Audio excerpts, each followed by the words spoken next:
এই যে আপু ভাইয়েরা ট্যাংরা মাছ আর মলায়া মাছ নিছি, কিভাবে রান্না করি দেখেন। শাহবাবের আপু পাগল হয়ে গেছে, ছোট মাছ রান্না করো, ছোট মাছ রান্না করো। ছোট মাছ কাটতে যে কত কষ্ট। এই যে টমেটো কুচি করে নিচ্ছি, কাঁচা মরিচ ফালি করে দিচ্ছি, পেঁয়াজ কুচি করে নিচ্ছি। ছোট মাছটা রান্না করে নেই। পেঁয়াজ দিয়ে দিলাম। 2 রকমের মাছ একসাথে নিচ্ছি আজকে রান্না করার জন্য। একটু লবণ দিয়ে দিই, পেঁয়াজটা তাড়াতাড়ি সিদ্ধ হয়ে যাবে।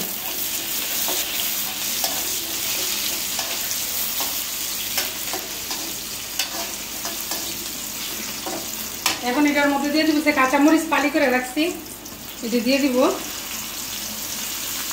তেলের মধ্যে কাঁচামরিচটা দেওয়ার কারণে কি জানি কাঁচা যে একটা গন্ধ এটা আসে না, মরিচটা একটু ভাজা হয়ে যায়, এরকম কাঁচা কাঁচা গন্ধটা করে না।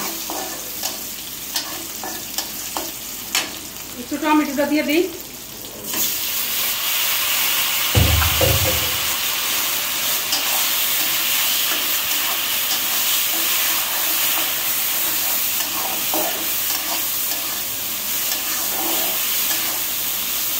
এখন একটু হলুদ দিয়ে দিব।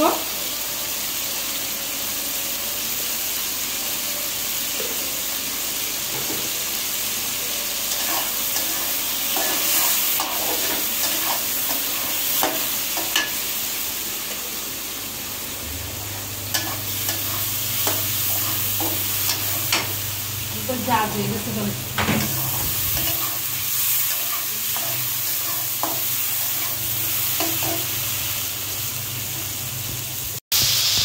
একটু আদা রসুন বাটাও দিয়ে দিব। আদা রসুন একসাথে বাটা। কাঁচামরিচ দিয়ে আজকে তরকারিটা রান্না করবো, ছোট মাছটা। এখন একটু ডাইকে দিব ভালো করে, মশলাটা একবার ভালো করে কষানো হোক, তারপরে মাছগুলো দিব। এই যে আপু ভাইয়েরা মশলাটা দেখেন কত সুন্দর করে কষাই গেছি। কম মশলার মধ্যে ছোট মাছটা রান্না করলে এইভাবে শাহবাবের আপু খুবই পছন্দ করে। দেখেন টমেটোগুলো একবারে সেট খেয়ে গেছে, মশলাটাও ভালো করে কষানো হয়েছে, তেলটাও পুরো উঠে গেছে। এখন আমি এই যে 2 রকমের মাছ একদম ডুলাদা বাইরে চকচকা করে রাখছি, ট্যাংরা মাছ আর মলায়া মাছ।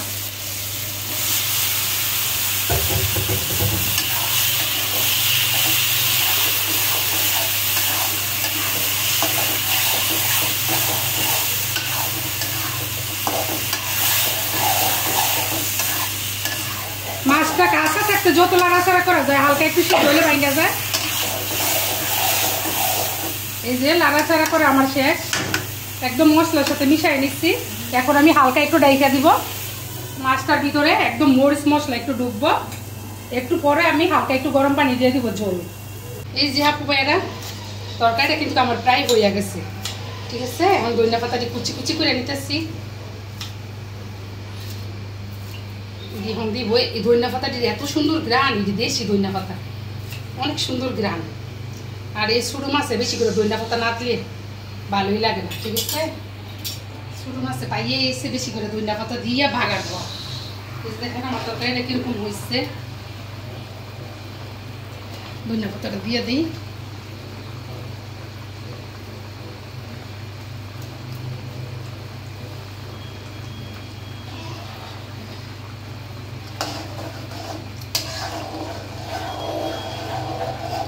এই তরকারিটা হ্যাঁ আমরা ব্রাহ্মণবাড়িয়ার দিকে বলে কি জানেন, ছোট মাছের বাগাইরা তরকারি, ঠিক আছে। হালকা একটু ডাইকে দেবো, 2-3 মিনিট ডাইকে দিয়ে ধনিয়া পাতাটা সিদ্ধ হইলে ধনিয়া পাতার গ্রানটা তরকারিতে ছড়ায়, ঠিক আছে। একটু ডাইকে দিলাম, 2-3 মিনিট সিদ্ধ হোক, তারপরে নামাই নিব। এই যে আপু ভাইরা আমার তরকারিটা রান্না প্রায় শেষ, এখন আমি নামাই নিব। এই যে দেখেন বাগাইরা তরকারি কিরকম হয়েছে। এইটার ঝোলটা দিয়ে, ছোট মাছের যে ঝোল আছে না, এই ঝোলটা দিয়ে খাইতে গরম ভাত অনেক মজা। আর আমি রাইস কুকারে গরম ভাতও বসে দিয়েছি, শাহবাবের আব্বু খাইব এখন। শাহবাবের আব্বুর অনেক পছন্দের মাছ হচ্ছে ছোট মাছ, আর এইভাবে আমার হাতের রান্না, ঠিক আছে। এখন নামাই নেই তরকারিটা।